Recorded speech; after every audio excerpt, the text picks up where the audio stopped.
Mikel Sarasola azkenean donostiar bat, pertsona xume bat, normal bat, piraguista, eta azkenean nik nire piraguakin mundutik bidaiatzeko aukera daukan pertsona bat, bere pasioa jarraituz, ez? Azkenean hori naiz, ni gustatzen zaidana kirola da, piragua, eta horri jarraituta munduan zehar ibiltzen den pertsona bat.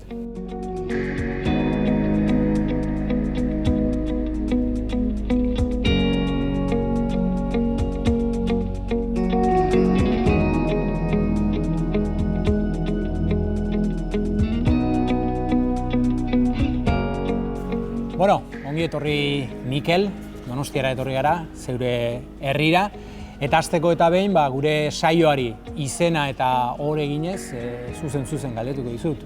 Zein da zure helmuga bizitzan? Helmuga bizitzan? Bueno, azkenean gustatzen zaiguna egitea, aldegun bezain beste, eta gutxienez disfrutatzea hemen daukagun denbora hontaz, ez? Ez dago besterik. Azkenean helmugak beti aldatzen dijoaz, gainera, garai batean helmuga daukazu, gero bizitzak beste batera eramaten zaitu eta adaptatzen zoaz, orduan, horrela gutxienez, gustora ibiltzea hemen daukagun denbora hontan. Hastapenak nola gogoratzen dituzu? Ez dakit hemen Kontxan hasi zinen edo Urbizietan nun hasi zinen, konta guzu pixka bat hasiera hori. Ni Atletico San Sebastian klubean hasi nintzen, duela 20 bat urte, eta hemen Urbizietako klub potente bat dago, Espainia mailan fuertena izan daitekena.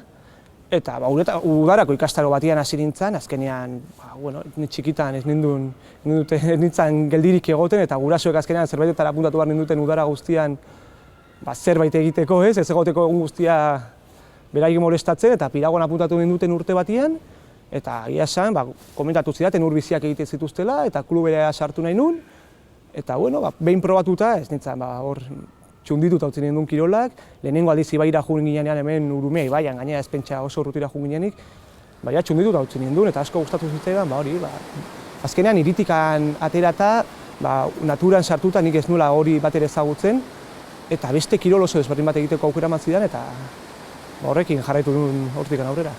Hasiera batean eslalonean aritu zinen, maila oso onean gainera, junior mailan Espainiako txapeldun, selekzioarekin ere aritu zinen, baina ikusi zenuen hori etzela zure bidea. Damurik bai, gero ikusita Maialen Txorraut, Ander Elosegi eta hauek lortu dituztenak lortuta? Ez, damurik bat ere, azkenean bakoitzak bere bidea egiten du, bakoitzak bere erabakiak hartzen ditu, bakoitzari gustatzen zaio, eta denetik probatu behar da, ez? Ni azkenean eslalomean sartu nintzen, txikitatik erakutsi zidatena zelako, ez? Eta, nik agian ez neukan ere Maialen edo Anderre daukaten maila hori, eta horrea iristeko esfortzu handia egin behar da, ez? Eta bizitza guztia dedikatu behar zaio, nik 20 bat urtera arte bizitza dedikatu nien horri, baina gero lesio batzuk izan dituen medio, eta hor erreflexio garai bat iristen da, eta pentsatu nuen agian hori ezela gehien betetzen ninduen gauza, ez? Eta beste gauza batzuk probatzen hasi nintzen, eta hor tartean gehiago hasi nintzen bidaiatzen piraguakin, eta benetan konturatu nintzen hori zela niri gustatzen zitzaidana, ez? Azkenean ez hainbeste entrenamenduari dedikatu, ez hainbeste denbora dedikatu entrenamenduari, baizik eta piraguakin eta lagunekin kirola disfrutatzea, ez?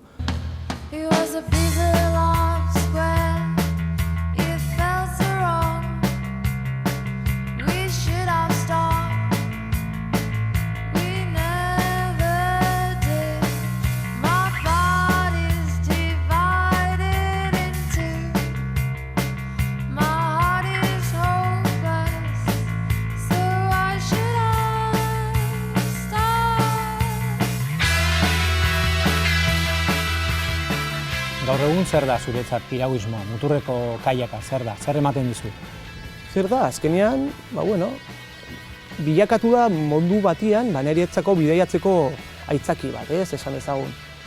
Niri, piragua asko gustatzen zait, baina orokorrean kirola gustatzen zait asko, kirola, natura eta lagunekin denbora pasa medio hortan, ez?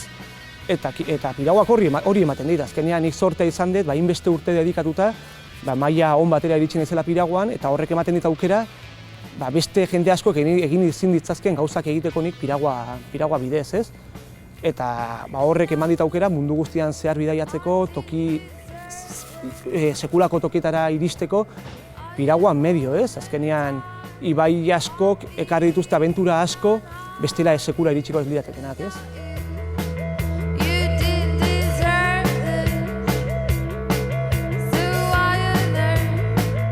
abentura aipatzen duzu, zan ere zuretzat piragua bidaiatzeko aitzakia bada, ez? Toki askotan izan zara, uraren aitzakian herrialde desberdinak ere ezagutzeko aukera izan duzu, ez?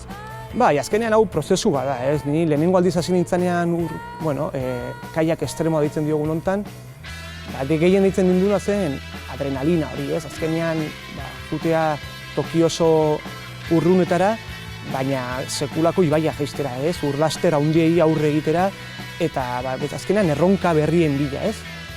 Eta hori zen hasieran deitzen ninduen gauza bakarra. Azkenean jutea urjauzia handi horietara, urlaster handi horietara, eta saiatu horiei aurre egin eta ondo egiten, ez?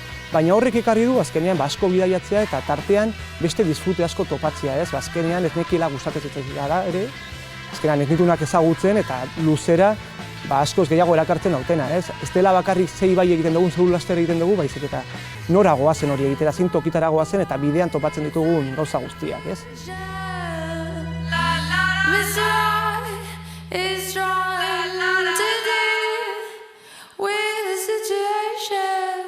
Askotan herrialde txiroak ere bai, ez? Ez dakit Pakistan, Nepal eta horrelakoak kontraesanik sortzen du horrek, ez?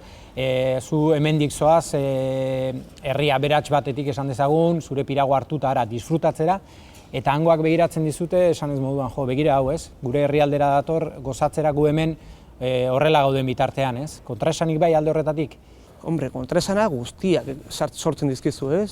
Azkenean, da sekulako txokia, guatatzen dira mendikan oso erosotasun handi batetik, ez? Konfort handi batetikan, eta iristen gera oso bestelakoa den mundu batera, ez?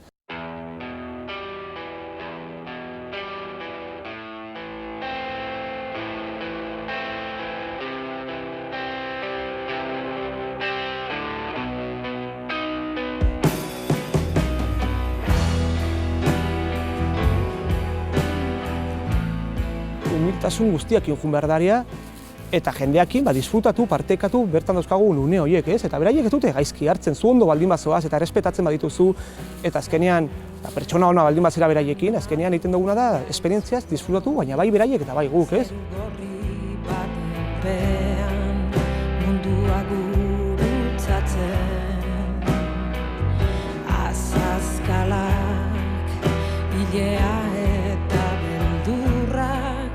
Pentsatzen duzu asko, ez sorta daukagun guk hemen munduko tokionean jaio izanagatik, ez, horrela esan dezagun.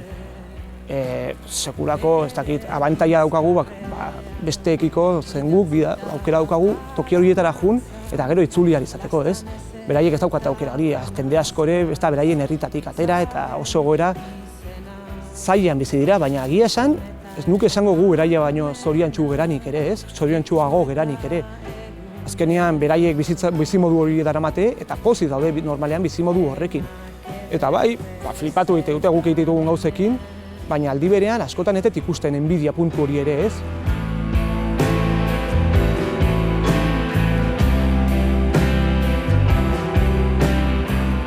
Mendian beti aipatu izan da sokalagunaren garrantzia. Pentsatzen dut piraguan ere antzerako zerbait gertatzen dela, ez? Lagunekin zoaz, baina badakizu lagun hori momentu jakin batean izan daitekela bizitzari eusten dion zilborreste hori, ez da? Bai, garbi dago, azkenean kirol honi daukan gauzarik politenetakoa da jendiak joan behar zela, ez? Lagunekin partekatu behar dezula, ezin zela ibai batera bakarrik jun. Noizean behin egin dezakezu horrela zerbait bakarrik, eta hori ere polita da. Zeguk ditugun proiektuak asko dira, oso urrunera, eta tokiak esploratzera ere, jetxi gabe dauden tokiak, eta oraindikan ere inongo informaziorik ez daukaguna, ez? Eta polita dena da partekatzea esplorazio guzti hori, bai etxetikan hasi eta tokiak bilatzen eta nola guztia planifikatzen, eta baita bertan hori bizitzea eta beraiekin disfrutatu ahal izatea, ez? Eta gero garbi dago azkenean olako toki arriskutsutan zure bizitza kideengan jartzen dezula pixka bat, ez? Azkenean zuk inongo arazorik izan ezkero, beraiek izan behar dira zu laguntzeko gai izango direnak, ez? Eta generan zure bizitza guztia beraien eskutan jartzen duzu. Eta horretik oso garrantzitsua da, norekin zoazen, norekin partekatzen duzun une hori, ez? Lehen asko bidaiatzen duen Donostiko lagunekin, eta lehen egia da, gero eta gehiago bidaiatzen duela beste tokitako lagunekin. Azkenean bizitzak horrela eramaten gaituelako, ez? Ezin dugulako denok bide berdina egin, eta bidean jende berria zoazelako topatzen. Ibilbide luzea daramazu, ez dakit bidean lagunik galdu duzu, momentu gogorrik bai, pentsamendurik zer egiten du nik hemen, merezi aldu honek beldurrik pasatzen da erreketan? Garbi dago, azkenean urte asko daramatzat hontan eta jendia junda tartian, ez? Baina, bueno, jendia junda bai baietan eta baita errepidetan ere, ez? Eta gaixotasunengatik, orduan, azkenean, pixkat erlatibizatu behar da dana, ez? Guk arriskoan jartzen dugu gure bizitza, baina nik egia esan, ez dut sentitu inoiz, oso gutxitan sentitu izan dut, nire bizitza benetan arrisku handian dagoela, ez? Azkenean asko mugitzen gera, ikusten dugu gaur hau ezin badegu egin, bihar egingo dugula beste zerbait, ez?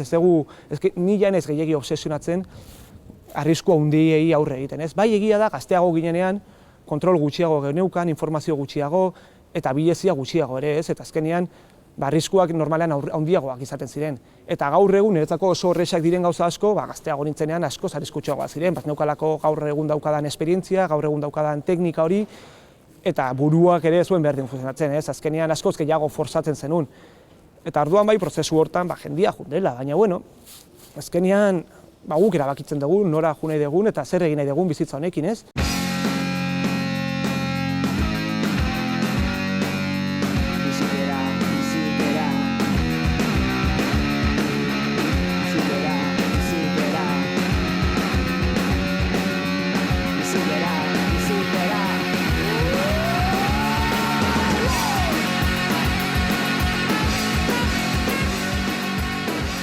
Kanpotik ikusita, ez dakit Euskal Herri honetan nola ikusten duzu muturreko kaiaka jendeak ulertzen du kirol bezala, edo ikusten du, begira zoro hauek zer nolako jauziak jaisten dituzten, horrela...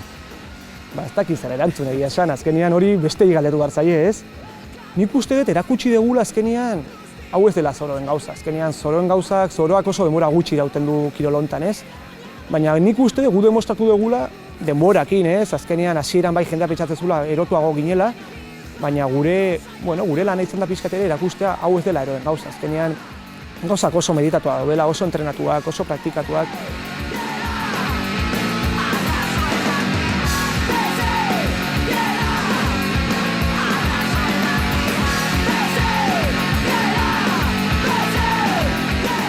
Eta gero demostratu dugu ere, muturreko kaiaka egiten dugunok, gero txapelketa handietan ere aurrean egoteko gai gerala, ez? Olimpikoen aurka konpetituz, munduko txapeldunen aurka konpetituz, hor ere gai egoteko gerala eta irabazteko gai gerala ere, ez? Orduan hor erakusten da benetan zer dagoen hemen atzean.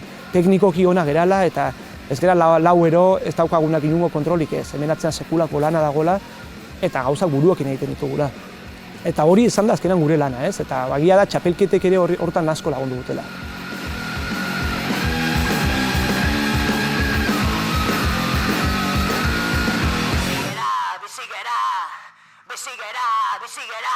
Zuretzat muturreko kaiaka pasio bada, bizipoza horrek ematen dizu, baina jaten ematen dizu honek? Ez. Eta ez nahi inoiz saiatu ere. Azkenean, bai gaztea zeranean amesten dezula, igual hontan hortaz bizi naiteke eta horrela abentura gehiago egin ditzazket eta gauza gehiago egin ditzazket, baina denborak erakusten du nun gauden eta zer den benetan kirol hau, ez? Eta ez, niri ez ditu jaten ematen eta horregatik, azkenean, bilatu behar dugu, hau gure bizitza arruntakin ez, esan dezagun, konpatibilizatzeko modua.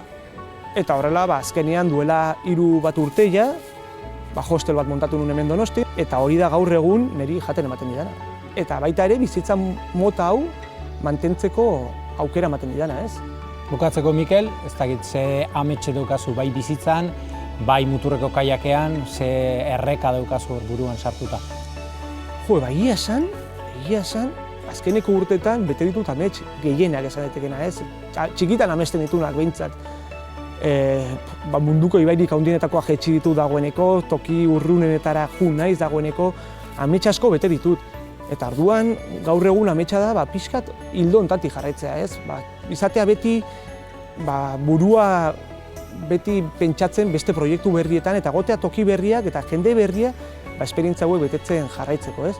Badakit azkenean, gero ezta helduago naizela eta ezingo dudala beti olako proiektu fuerte eta handiai aurre egin, ez? Baina, oraingoz, bagoaz eta beti esaten dut ez dugula proiektu auzko handiagorik egiteko aukerarik izango eta beti dijoaz iristen berriak, ez?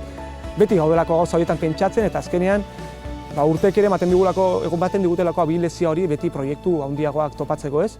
Oraingoz bidea hori da, azkenean jarraitzea egiten gustatzen zaiguna eta ez da dira gelditu, ez bada olako toki urrunetan eta hainbeste denbora izaten, bueno, gauza sumeagoak egiten ere, azkenean gustatzen zaiguna egiten jarraitzeko aukera izatea, ez? Segi urte askoan, zer bat, Mikel. Mila esker. Eskerrik asko.